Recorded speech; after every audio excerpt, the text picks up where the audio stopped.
Bismillahirrahmanirrahim. Assalamualaikum warahmatullahi wabarakatuh.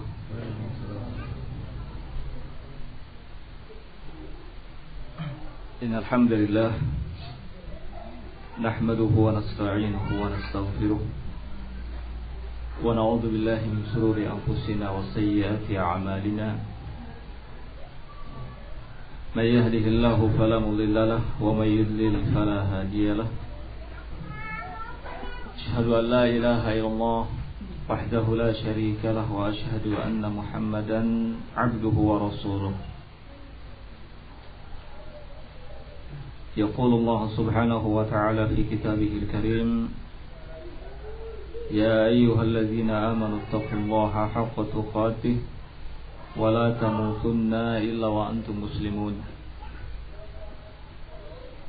يا أيها الناس اتقوا ربكم الذي خلقكم من نفس واحدة وخلق منها زوجها وبث منهما رجالا كثيرا ونساء واتقوا الله الذي تساءلون به والأرحام إن الله كان عليكم رقيبا. يا أيها الذين آمنوا اتقوا الله وقولوا قولا سديدا يصلح لكم أعمالكم ويغفر لكم ذنوبكم ومن يطع الله ورسوله فقد فاز فوزا عظيما. أما بعد فإن أصدق الحديث كلام الله تعالى وخير الهدي هدي محمد صلى الله عليه وعلى آله وسلم وشر الأمور محدثاتها فإن كل محدثة بدعة وكل بدعة ضلالة وكل ضلالة في النار. Ikhwan fillah akramakumullah, kaum muslimin yang dimuliakan Allah Subhanahu wa taala. Puji syukur kita panjatkan kehadirat Allah yang dengan taufik dan inayahnya masih memberikan kesempatan kepada kita semua sampai hari ini, detik ini, untuk bisa menjalankan perintah-perintah Allah. Dan mudah-mudahan kita selalu diberikan kekokohan, keistiqomahan, kemudahan dalam menjalankan segala hal yang dicintai dan diridhoi oleh Allah Subhanahu wa taala. Kemudian sehubungan dengan pembahasan yang akan kita kaji sore hari ini tentang huru-hara peperangan di akhir zaman, maka perlu kita ketahui bersama bahwa akhir zaman adalah berarti akhir dari kehidupan dunia. Dan ini akan menghampiri kita semua. Walaupun tak ada seorang pun di antara kita yang mampu untuk memastikan kapan datangnya. Namun seperti yang dikemukakan oleh para ulama seperti Ibnu Katsir dan lain sebagainya, kullu ma huwa atin fahuwa qarib. Segala sesuatu yang akan datang maka sesungguhnya waktu kedatangannya adalah dekat. Salah seorang sahabat Rasul sallallahu alaihi wa ala alihi wasallam bernama Sahal bin Sa'ad, beliau menyampaikan sebuah hadis di mana Rasulullah sallallahu alaihi wa ala alihi wasallam mengatakan, bu'ithu ana was-sa'ah kahatain, wa asyara bis-sababati wal wusta. Kata Rasulullah sallallahu alaihi wa ala alihi wasallam, jarak antara diutusnya aku dengan akhir zaman atau hari kiamat adalah seperti jarak antara ini dan ini, sambil memberikan isyarat dengan jari telunjuk dan jari tengah. Oleh karena itu, sebagian para ulama mengatakan bahwa tanda yang paling pertama di mana akan datangnya akhir zaman atau hari kiamat, akhir dari kehidupan dunia, adalah diutusnya Nabi kita Muhammad sallallahu alaihi wasallam. Tanda yang paling pertama. Walaupun tanda yang paling pertama ini seringnya kita lupakan, atau bahkan jarang sekali disinggung. Padahal diutusnya Nabi sallallahu alaihi wasallam menjadi pertanda bahwa kita semua akan menghampiri suatu hari, suatu zaman yang disebut dengan hari akhir atau akhir zaman.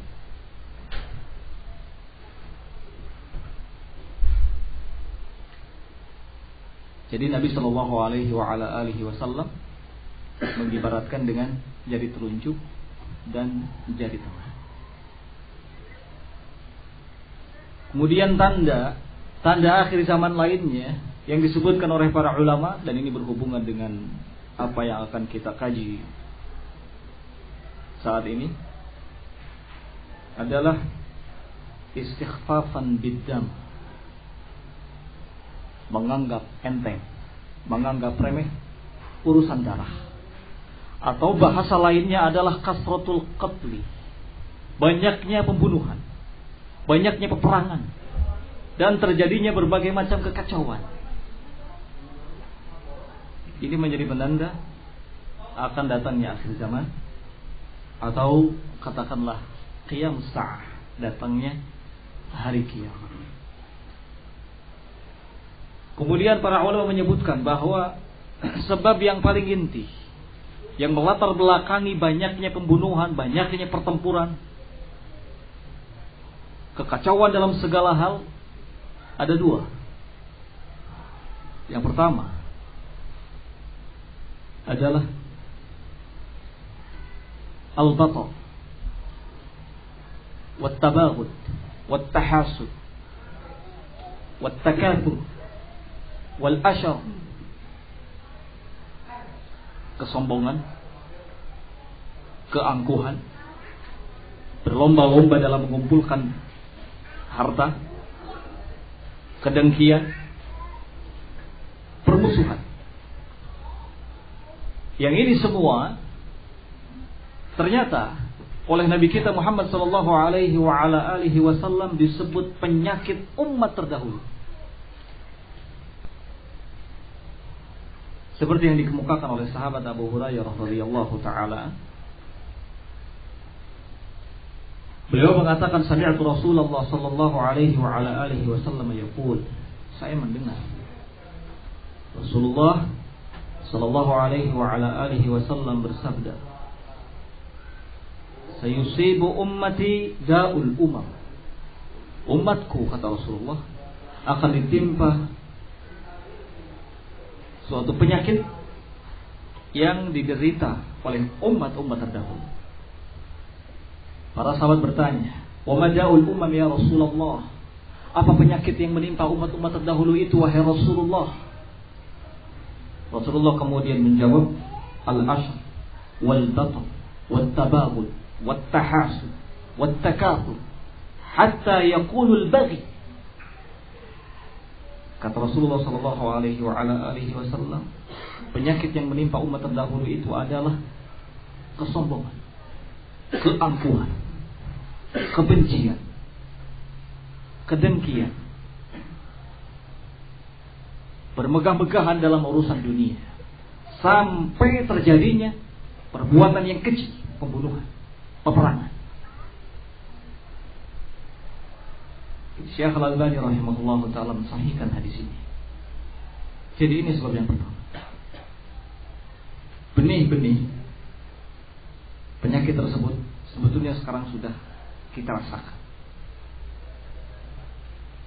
Hingga nanti puncaknya terjadi berbagai macam pertempuran, kekacauan dalam segala hal. Kemudian yang kedua, dhihabul uqul wa dha'fuha, hilangnya akal dan lemahnya akal. Sahabat Abu Musa al-Asy'ari meriwayatkan sebuah hadis dari Rasul sallallahu alaihi wasallam, di mana Rasulullah mengatakan, inna baina yaday sa'ah al-haraj. Sesungguhnya yang menjadi tanda akan datangnya akhir zaman adalah al-haraj, kematian yang disebabkan oleh pembunuhan atau peperangan atau kekacauan lainnya.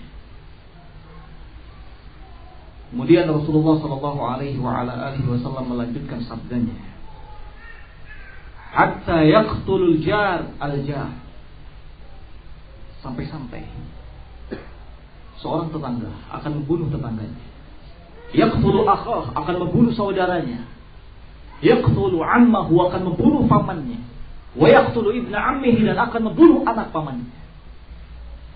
Para sahabat bertanya, ya Rasulullah, wa hal nahnu ma'a uqulina yawma idzin? Wahai Rasulullah, apakah kita pada waktu itu hidup bersama dengan akal-akal kita? Rasulullah sallallahu alaihi wasallam kemudian menjawab, orang-orang yang menggunakan akalnya sudah tiada. Orang-orang yang menggunakan akalnya dengan baik sudah tiada. Menandakan bahwa akal yang masih berfungsi dengan sempurna itu sudah tidak ada nanti. Yang muncul adalah orang-orang yang keberadaan akal mereka sangat kurang, bahkan tidak berfungsi. Orang-orang yang keberadaannya hanya seperti haba'an manthur, debu yang berterbangan. Mereka sebetulnya tidak punya peranan, tetapi menganggap diri mereka sebagai orang yang punya peranan penting. Sehingga wajar kalau kemudian terjadi kacauan, pembunuhan, peperangan, dan lain sebagainya. Ini diantara yang disebutkan oleh para ulama yang menjadi sebab terbesar terjadinya berbagai macam kekacauan, pembunuhan, peperangan di akhir zaman, yang sekali lagi kita semuanya akan melewatinya. Karena kehidupan dunia bukanlah akhir dari segala-galanya. Kita akan memasuki kehidupan yang lain setelah kehidupan dunia yang abadi, yaitu kehidupan akhir. Khawanu fillah akramakumullah, kaum muslimin yang dimuliakan oleh Allah Subhanahu wa taala.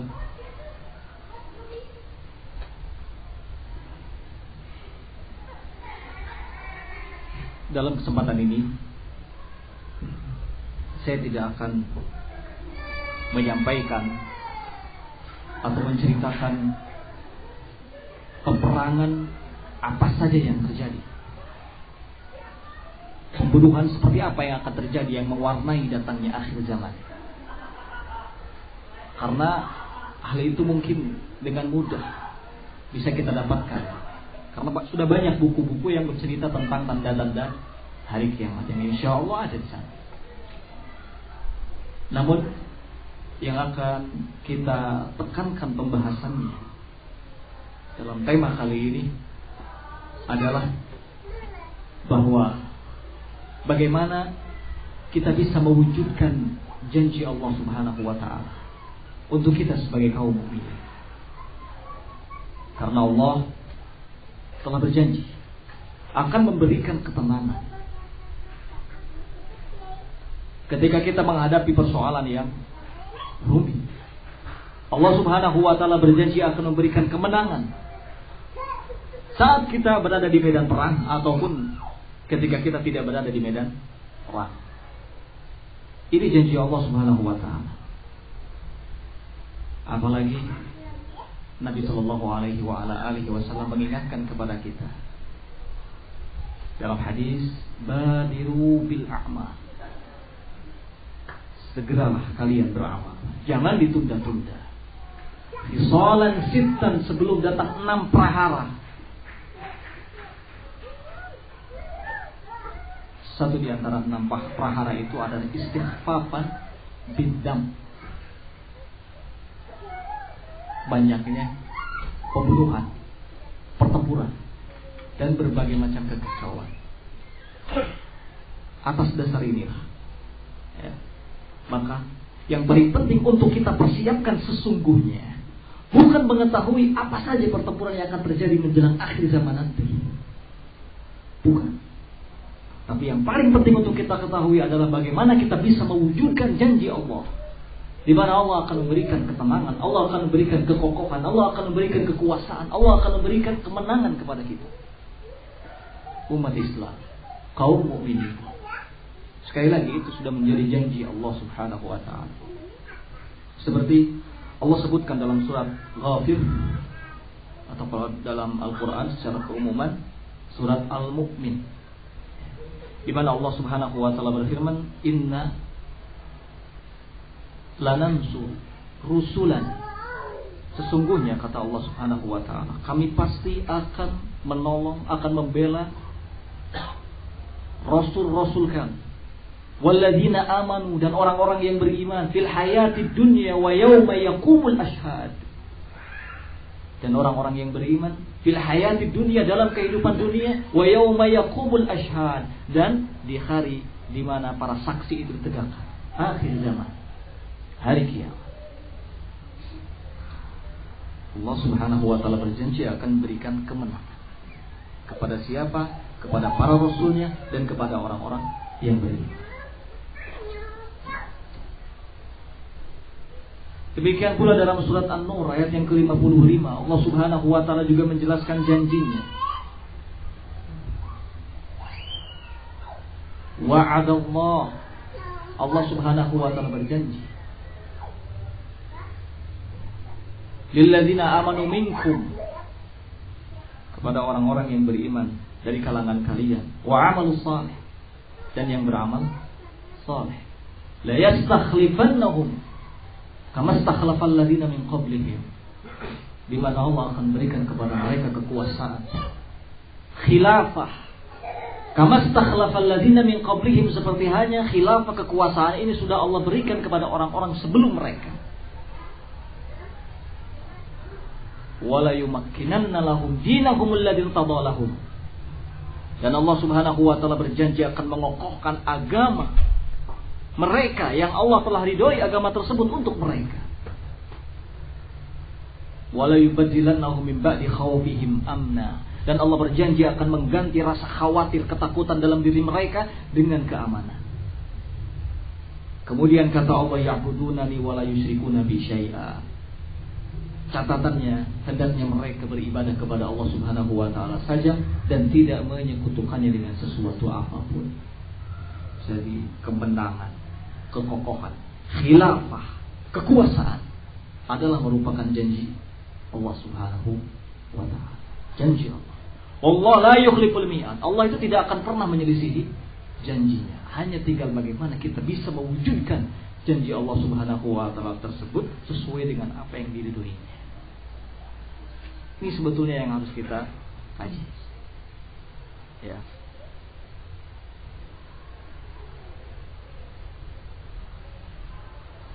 Akhwat beri akramakumullah, kaum muslimin yang dimuliakan oleh Allah Subhanahu wa ta'ala. Sebenarnya janji Allah ini sudah terbukti di zaman Nabi sallallahu alaihi wasallam. Terbukti Allah memberikan kemenangan kepada Nabi. Allah Subhanahu wa ta'ala memberikan kemuliaan kepada beliau sallallahu alaihi wasallam. Kota Makkah yang tadinya dikuasai oleh orang-orang kafir Quraisy kemudian mampu direbut kembali oleh Nabi sallallahu alaihi wasallam. Bahkan peristiwa tersebut adalah peristiwa yang terbesar dalam sejarah Islam, Futuh Makkah. Ini semua karena Nabi mampu mewujudkan apa yang menjadi janji Allah sesuai dengan apa yang dikehendaki oleh Allah Subhanahu wa ta'ala. Janji ini juga sudah terbukti di zaman para khulafa Rasyidin, zaman sahabat Abu Bakar, Umar, Utsman, Ali. Mereka mampu mewujudkan apa yang menjadi janji Allah Subhanahu wa ta'ala. Semua itu harus kita ingat, bukan lantaran kekuatan semata, tapi mereka mampu mewujudkan janji Allah Subhanahu wa ta'ala itu dengan apa yang mereka punya dari keutamaan-keutamaan yang dicintai dan diridhoi oleh Allah Subhanahu wa ta'ala. Seperti sahabat Abu Bakar As-Siddiq yang wafat pada tahun 14 Hijriah. Beliau, salah satu keutamaannya digambarkan oleh Nabi Shallallahu Alaihi Wasallam dalam hadis riwayat Bukhari Muslim. Nabi mengatakan, kalau seandainya lau kuntu muttakhidan khalilan ghaira rabbi lattakhadtu Abu Bakrin khalila.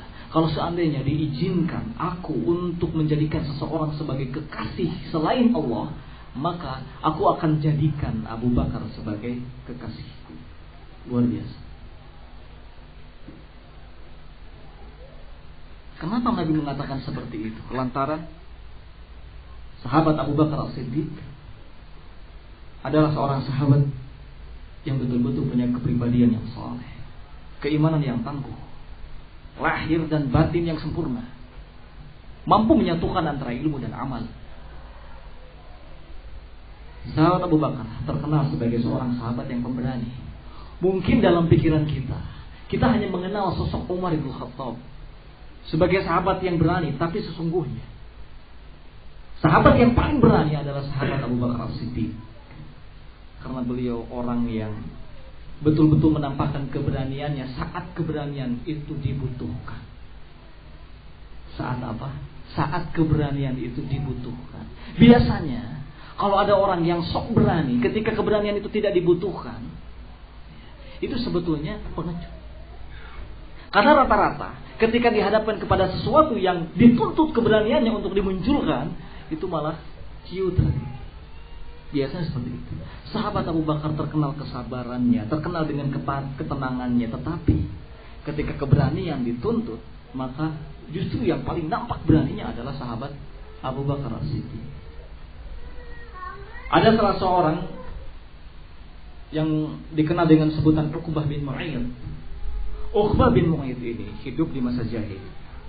Kebenciannya sangat luar biasa terhadap para sahabat Rasulullah SAW, bahkan juga terhadap Rasulullah. Ketika Rasulullah SAW sedang sholat, Uqbah bin Mu'ayyid mencoba untuk mengikat selendangnya di leher Nabi SAW.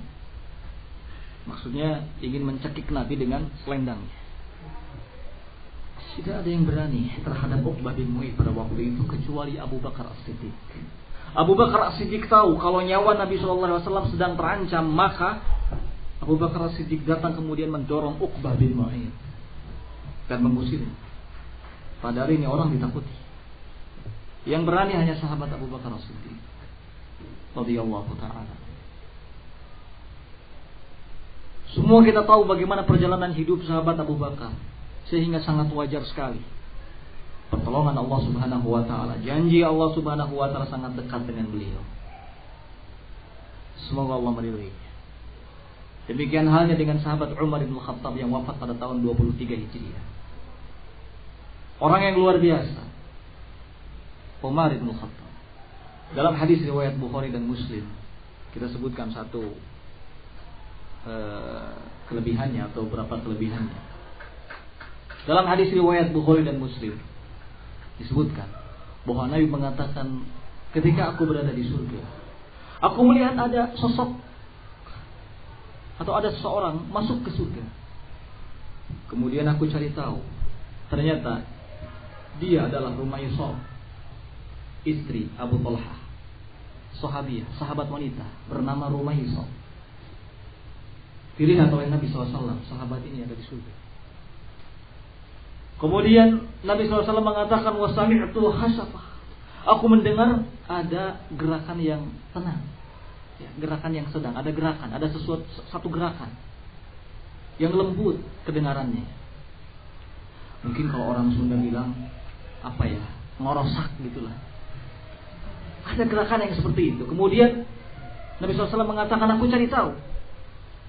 Lalu dijawab bahwa itu Bilal bin Rabah. Bilal di surga dilihat oleh Nabi SAW. Luar biasa. Kemudian Nabi SAW mengatakan, ra'aitu qasran. Aku melihat ada sebuah istana dengan halaman yang sangat luas, kemudian banyak bidadari di situ. Aku bertanya, untuk siapa ini? Kemudian dijawab, ini untuk Umar. Untuk siapa? Untuk Umar ibn Khattab. Allahu Akbar. Umar masih hidup pada waktu itu. Nabi mengatakan ini istana yang megah, berikut halaman yang luas, bahkan banyak bidadari. Semuanya. Untuk siapa? Umar ibn Khattab. Untuk Umar. Luar biasa kalau kita kaji bagaimana perjalanan hidupnya. Sangat wajar kalau Allah Subhanahu wa taala berikan kekuasaan kepadanya. Allah berikan pertolongan kepadanya. Allah kokohkan agamanya. Allah jadikan semua musuhnya takut di hadapan Umar ibn Khattab. Bahkan setan pun mencari jalan yang lain kalau ketemu dengan Umar ibn Khattab. Jadi sekali lagi, sebetulnya tidak terlalu penting bagi kita untuk mencari tahu perangan apa saja yang akan terjadi nanti akhir zaman. Perang saudara, ataukah perang melawan orang-orang kafir, melawan orang-orang Yahudi, dan seterusnya. Tidak terlalu urgent, tidak terlalu penting. Yang paling penting adalah bagaimana kita bisa mempersiapkan diri kita guna menghadapi itu semua, sehingga kita mampu mewujudkan apa yang menjadi janjinya Allah Subhanahu wa ta'ala. Utsman bin Affan, seorang sahabat Rasul sallallahu alaihi wasallam yang wafat pada tahun 35 Hijriah. Beliau juga punya keutamaan yang sangat luar biasa. Sebutkan dalam hadis, suatu hari Rasul sallallahu alaihi wasallam masuk ke dalam kebun. Kebun kalau di Timur Tengah biasanya pakai benteng, di benteng tembok. Kalau di benteng tembok berarti ada pintunya. Nabi masuk ke situ, kemudian tinggal di kebun. Ada salah seorang sahabat yang menjadi penjaganya. Tidak lama ada orang yang ketuk pintu kebun. Kemudian sahabat yang menjaga pintu tersebut datang kepada Rasulullah SAW. Ya Rasulullah, ada orang minta izin masuk bertemu denganmu. Bolehkah aku izinkan dia? Rasulullah mengatakan, izinkan dia masuk dan sampaikan kepadanya bahwa dia penghuni surga. Dia bukalah pintu kebun tersebut dan ternyata sahabat Abu Bakar. Tidak lama kemudian ada lagi orang yang mengetuk pintu.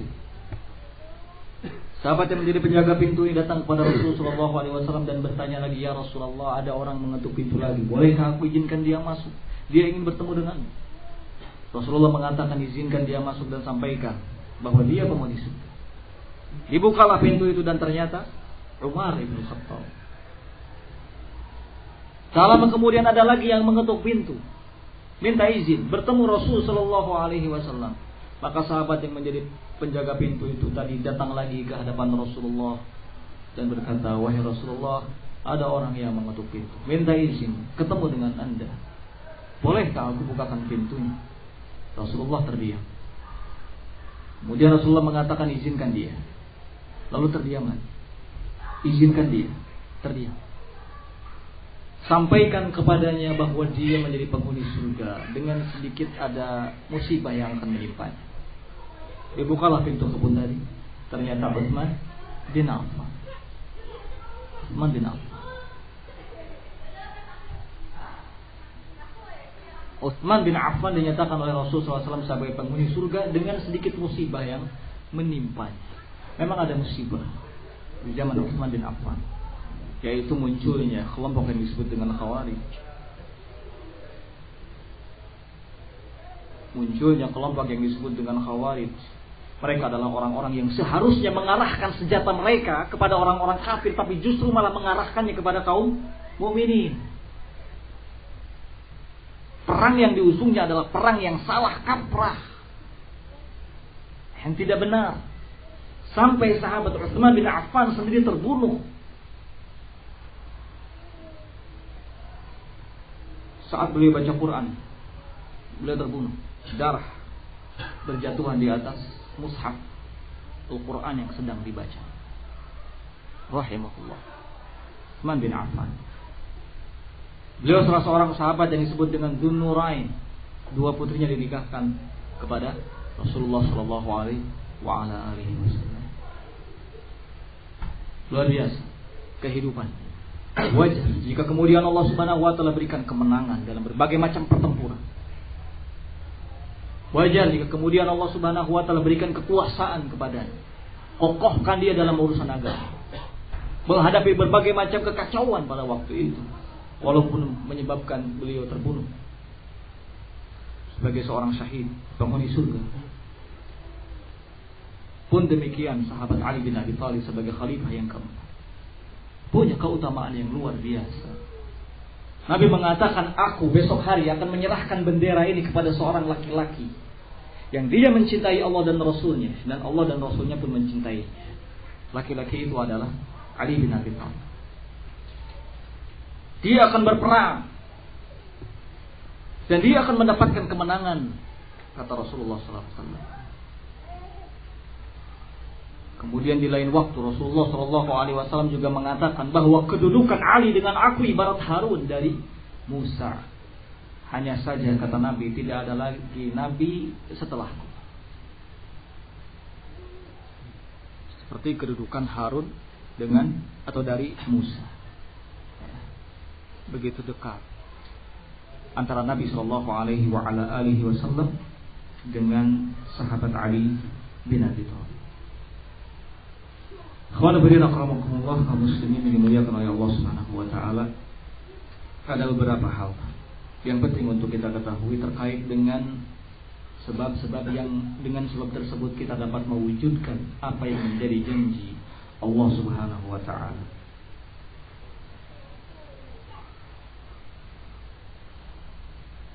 Sebab yang pertama adalah al-imanus shadiq wal amalus salih.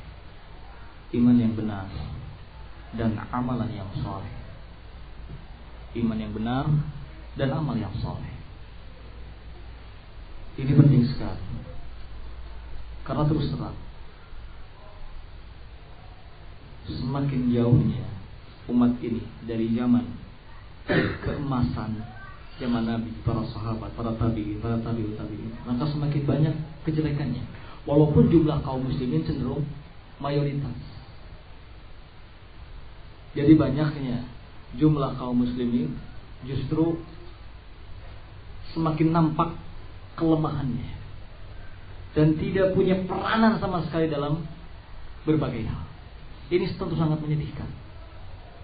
Ya, ini tentu sangat menyedihkan. Kaum muslimin yang keadaannya seperti ini, bagaimana bisa diajak ngobrol masalah perang? Ya. Tidak akan mungkin bisa diajak ngobrol masalah perang kalau keadaannya seperti itu. Banyaknya percuma. Ya. Jadi sebab yang pertama, dengan itu kita bisa mewujudkan apa yang menjadi janji Allah adalah imanus shadiq wal amal salih. Iman yang benar dan amalan yang saleh. Seperti dalam ayat yang tadi kita kutip, An-Nur ayat yang 55, Allah berikan janji kepada siapa? Orang-orang yang beriman dan orang-orang yang beramal saleh. Allah berikan janjinya kepada mereka. Kemudian di ayat yang setelahnya, ayat yang ke-56, Allah jelaskan lagi, ya. Wa aqimus salata wa atuz zakata wa atii'ur rasul la'allakum turhamun. Dirikanlah salat, tunaikanlah zakat, taatlah kepada Rasul la'allakum turhamun, agar dengan itu kalian mendapatkan kasih sayang Allah Subhanahu wa taala. Keimanan yang benar itu mencakup beberapa hal. Antara lain ibadatullah wahdah la syarikalah. Mewujudkan peribadatan hanya kepada Allah Subhanahu wa taala saja. Tidak ada serikat bagi. Ini ya, dalam cakupan keimanan terhadap Allah Subhanahu wa taala, mewujudkan ibadah hanya kepada Allah Subhanahu wa taala saja, tidak ada serikat baginya. Ini penting. Sampai kapanpun umat Islam tidak akan pernah mengalami kemenangan dalam peperangan kalau mayoritas mereka masih tidak benar dalam ibadahnya. Tidak akan pernah menang sampai kapanpun khilafah tidak akan wujud di muka bumi ini kalau umat Islam masih jatuh dalam kemusyrikan. Belum benar dalam mewujudkan peribadatannya kepada Allah Subhanahu wa ta'ala. Saking perhatiannya Nabi SAW dalam urusan ini, dalam keadaan perang sekalipun, beliau tidak pernah lupa untuk mengingatkan agar jangan melakukan kesyirikan. Bahkan beliau mengatakan, la asta'inu bi musyrik. Saya tidak akan pernah meminta bantuan kepada orang-orang musyrik, orang-orang kafir.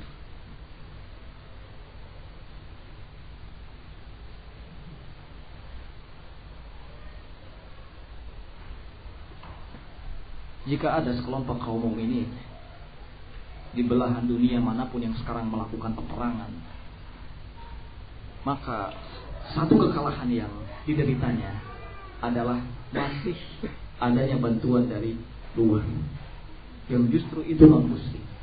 Jadi orang-orang kafir, walaupun perangnya melawan orang-orang kafir.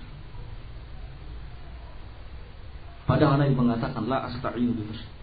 Aku tidak akan pernah minta bantuan kepada orang-orang musyrik, orang-orang kafir. Dalam perang Hunain, ketika Nabi berangkat bersama dengan sejumlah para sahabat yang sebagiannya masih baru memeluk Islam, mereka melewati sebuah pohon, di mana pohon tersebut suka dipakai untuk meminta berkah oleh orang-orang musyrik. Sebagian dari sahabat yang bersama Nabi mengatakan, ya Rasulullah, buatkan untuk kami pohon yang seperti ini, supaya kami pun bisa meminta berkah. Rasulullah SAW menakut, ini perbuatan yang tidak benar. Dan Rasulullah SAW tidak takut para sahabat yang bersamanya karena atau gara-gara hal tersebut kemudian berpaling dari beliau.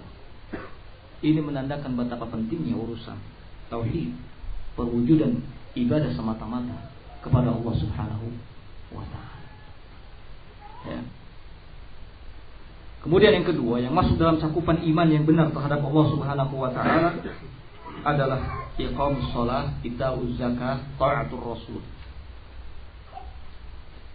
Mendirikan salat, menunaikan zakat, taat kepada Rasul sallallahu alaihi wa ala alihi wasallam, melaksanakan seluruh perintah-perintahnya dan meninggalkan semua larangannya. Itu termasuk cakupan iman kepada Allah Subhanahu wa ta'ala yang benar. Bagaimana mungkin kita bicara perang kalau kita sebagai kaum muslimin perhatian terhadap urusan ini masih kurang?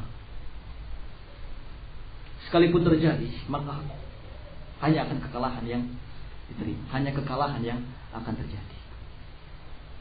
Beda dengan orang-orang terdahulu. Iman mereka sangat kuat, amal soleh mereka juga sangat kuat, sehingga wajar kalau kemenangan, kekokohan, khilafah, kekuasaan mereka dapatkan dari Allah Subhanahu wa ta'ala. Yang berikutnya yang masuk dalam cakupan iman adalah at-tawakkal 'ala Allah wahdah wal i'timad 'alaihi wal intisar bihi wa du'a'uhu wal istighatsah bihi. Tawakal kepada Allah Subhanahu wa ta'ala saja, menyandarkan diri hanya kepada Allah, kemudian memohon pertolongan kepada Allah, berdoa kepada Allah dan istighatsah kepada Allah. Ini masuk dalam cakupan iman yang menjadi penyebab di mana akan datangnya pertolongan Allah Subhanahu wa ta'ala. Kita mungkin ingat peristiwa perang Badar yang dilewati oleh Rasul sallallahu alaihi wa ala alihi wasallam. Sahabat Umar Ibn Khattab bercerita bahwa ketika terjadinya peristiwa perang Badar, Rasulullah sallallahu alaihi wa ala alihi wasallam melihat jumlah kaum musyrikin yang pada waktu itu jumlahnya sampai 1000 pasukan kaum kufar atau orang-orang musyrikin. Sedangkan kaum muslimin yang bersamanya hanya berjumlah 319 orang saja.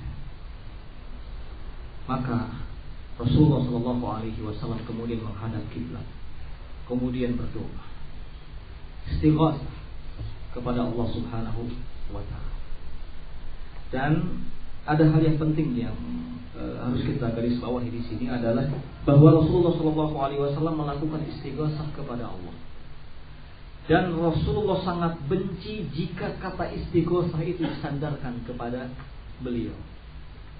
Beliau mengatakan, la yustaghasu bi wa innama yustaghasu billah. Jangan kalian istighosah kepadaku, istighosahlah kalian kepada Allah Subhanahu wa ta'ala. Dalam perang Badar, Nabi berdoa, beristighosah, mohon pertolongan kepada Allah Subhanahu wa ta'ala. Nabi berkata, Allahumma anjizli ma wa'adtani. Ya Allah, semoga engkau segerakan, bukakan, datangkan apa yang telah kau janjikan kepadaku. Allahumma ati ma wa'adtani. Ya Allah, datangkan apa yang kau janjikan kepadaku. Allahumma in tuhlik hadhihi al-'isabah min ahli al-Islam la tu'bad fil ardh. Ya Allah, kalau seandainya sekelompok kaum muslimin ini binasa, niscaya tidak ada lagi yang diibadahi di muka bumi. Maksudnya menunjuk kaum muslimin, karena hanya berjumlah berapa? 309 orang saja. Jelas kalau mengukur kekuatan tidak seimbang, tidak sebanding 1000 melawan 319. Maka Nabi berdoa. Nabi menampakkan keimanannya kepada Allah Subhanahu wa ta'ala. Sehingga walaupun jumlahnya 319 mampu mengalahkan jumlah pasukan kufar kaum muslimin yang mencapai 1000. Karena apa? Karena ada keimanan, karena ada amal saleh, karena tawakal kepada Allah Subhanahu wa ta'ala. Nabi SAW terus-terusan berdoa pada waktu itu sampai selendangnya jatuh. Kemudian sahabat Abu Bakar mengambil selendangnya, lalu berkata kepada Nabi, ya Rasulullah, cukup. Ya Rasulullah, cukup. Allah Subhanahu wa ta'ala pasti akan mengabulkan permohonanmu dan permintaan. Dan memang benar, perang Badar adalah peperangan yang menjadi miliknya kaum muslimin.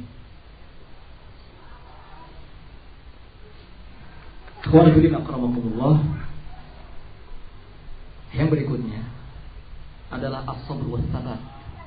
Masih dalam cakupan keimanan adalah as-sabr was-sabat, kesabaran dan kekokohan. Kesabaran dan kekokohan ini sangat dibutuhkan ketika kita ada di medan perang ataupun ketika kita berada di luar medan perang. Ya. Ketika kita berada di medan perang ataupun ketika kita tidak berada di medan perang. Kesabaran dan kekokohan sangat dibutuhkan. Sabru 'alal ibtila wal mihan, sabar menghadapi ujian dan cobaan. Allah Subhanahu wa ta'ala menjelaskan di Quran surat Al-Anfal ayat yang ke-66. Allah berfirman, fa iyyakum minkum mi'atun sabiratun yaglibu mi'atain wa iyyakum minkum alfun yaglibu alfain biiznillah wallahu ma'as sabirin. Coba perhatikan ayat ini. Allah mengatakan, jika kalian hanya berjumlah, atau jika di antara kalian, atau jika di tengah-tengah kalian ada orang yang jumlahnya 100, tapi 100 orang ini semuanya bersabar, termasuk orang-orang yang bersabar, maka mampu mengalahkan musuh yang jumlahnya 200 orang. Kemudian kata Allah Subhanahu wa ta'ala, wa iyyakum minkum alfun. Dan kalau seandainya tengah-tengah kalian itu atau pasukan kalian itu berjumlah 1000 orang, semuanya sabar, punya kekokohan, maka akan mampu mengalahkan musuh yang jumlahnya 2000 orang. Biiznillah, dengan izin Allah Subhanahu wa ta'ala. Wallahu ma'as sabirin, dan Allah Subhanahu wa ta'ala akan senantiasa bersama dengan siapa? Orang-orang yang bersabar, punya kesabaran, punya kekokohan. Bagaimana bisa diajak perang orang yang menghadapi ujian sedikit saja tidak sabar? Coba.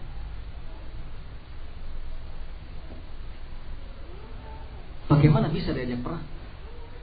Padahal perangan itu sesuatu yang kita benci, kan? Sesuatu yang sangat tidak disukai perangan ini.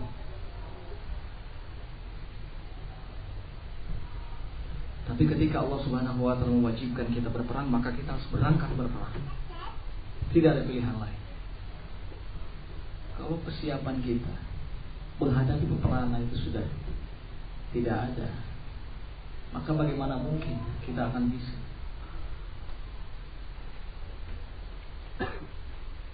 Jadi penting sekali yang namanya kesabaran dan kekokohan. Bahkan itu termasuk salah satu syarat di mana kita akan mendapatkan kemenangan, pertolongan Allah Subhanahu wa taala menghadapi musuh-musuh kita. Karena musuh Islam itu sangat banyak sekali. Ya. Bukan saja non-Islam, tapi boleh jadi dari kalangan umat Islam sendiri ada yang menjadi musuh.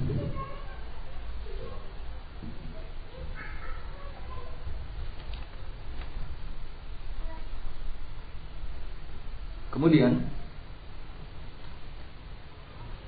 di surat yang sama, surat Al-Anfal ayat yang ke-45, Allah Subhanahu wa taala menjelaskan, ya ayyuhalladzina amanu idza laqitum fi'atun fathbutu wadhkurullaha katsiran. Wahai orang-orang yang beriman, idza laqitum fi'atan, kalau seandainya kalian bertemu dengan sekelompok musuh, fathbutu, maka tetaplah, kokohlah, jangan lari, jangan takut. Wadhkurullaha katsiran, dan banyaklah kalian berzikir mengingat Allah Subhanahu wa taala. Ini juga termasuk bagian dari cakupan keimanan. Banyak mengingat Allah Subhanahu wa taala. Hadirin akramakumullah. Sebab yang kedua, ya, dengan sebab itu kita mampu mewujudkan janji Allah Subhanahu wa taala adalah wahdatus safil ummah, menyatukan barisan umat. Ini pekerjaan yang tidak mudah. Pekerjaan yang sangat sulit sekali. Menyatukan barisan umat. Ya. Pekerjaan yang sulit. Padahal kalau seandainya kita merujuk kepada kehidupan atau perjalanan sejarah hidup Nabi Shallallahu Alaihi Wasallam, niscaya akan kita ketahui bahwa upaya beliau untuk menyatukan umat itu adalah di atas kalimat apa? La ilaha illallah. Nabi mengatakan, umirtu an uqatilan nas hatta yashhadu an la ilaha illallah. Aku diperintah untuk memerangi semua manusia sampai mereka mau menyatakan la ilaha illallah. Tidak ada ilah yang berhak untuk diibadahi kecuali Allah. Kalau mereka semua mengakuinya, menyatakannya, maka asamu minni dima'ahum wa amwalahum, harta dan darahnya terjaga dari kamu. Adapun hisabnya akan dikembalikan kepada Allah Subhanahu wa taala. Maka sangat wajar jika sebagian ulama ada yang mengatakan kalimatut tauhid asasu tauhidul kalimah. Kalimat tauhid adalah landasan tauhid kalimat. Kalimat tauhid adalah la ilaha illallah. Tauhid kalimat adalah menyatukan kalimat atau barisan kaum muslim. Sekali lagi sebagian ulama ada yang mengatakan kalimat tauhid adalah landasan tauhid kalimat. Jadi beda antara kalimat tauhid dengan tauhid kalimat. Kalau kalimat tauhid adalah la ilaha illallah. Kalau tauhid kalimat adalah menyatukan kalimat kaum muslim. Maka cara yang paling benar dalam menyatukan kalimat kaum muslimin adalah kalimat tauhid, la ilaha illallah.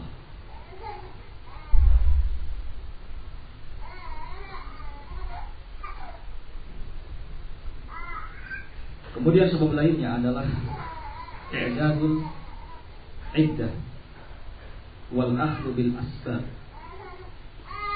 Membuat persiapan,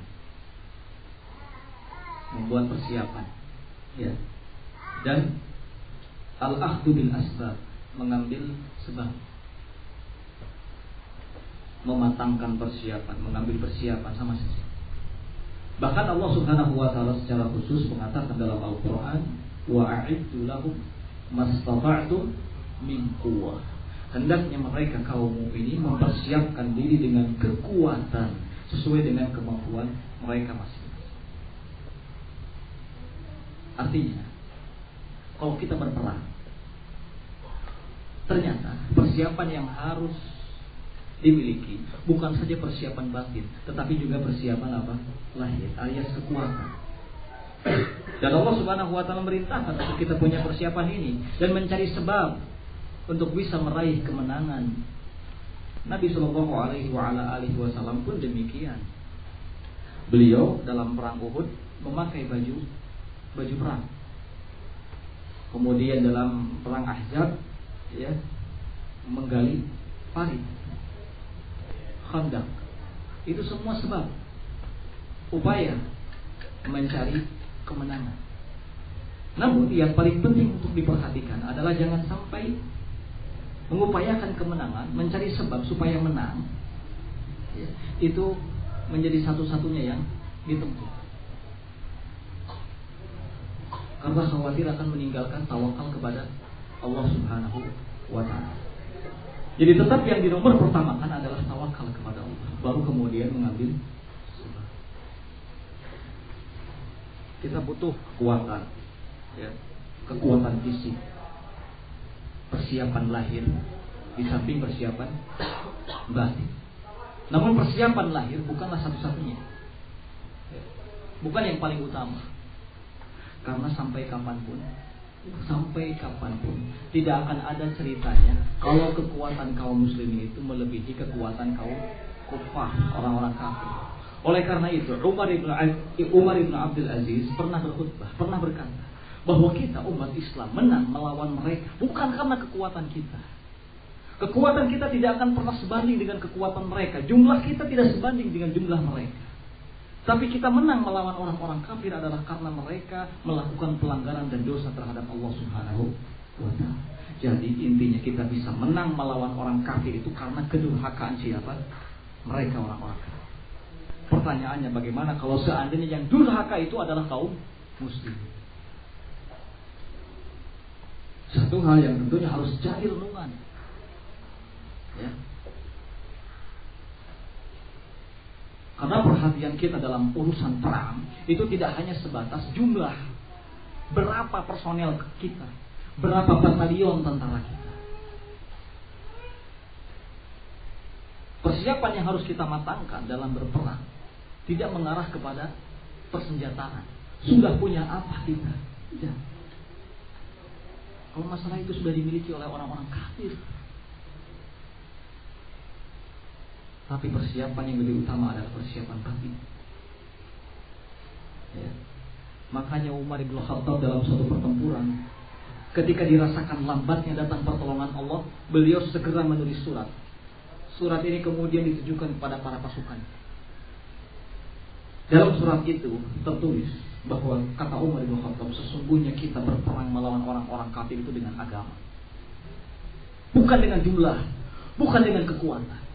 Coba pikirkan oleh kalian, barangkali ada di antara kalian yang punya pikiran lain, yang justru pikiran tersebut menyebabkan lambatnya datang pertolongan Allah Subhanahu wa taala. Umar bin Khattab seperti itu.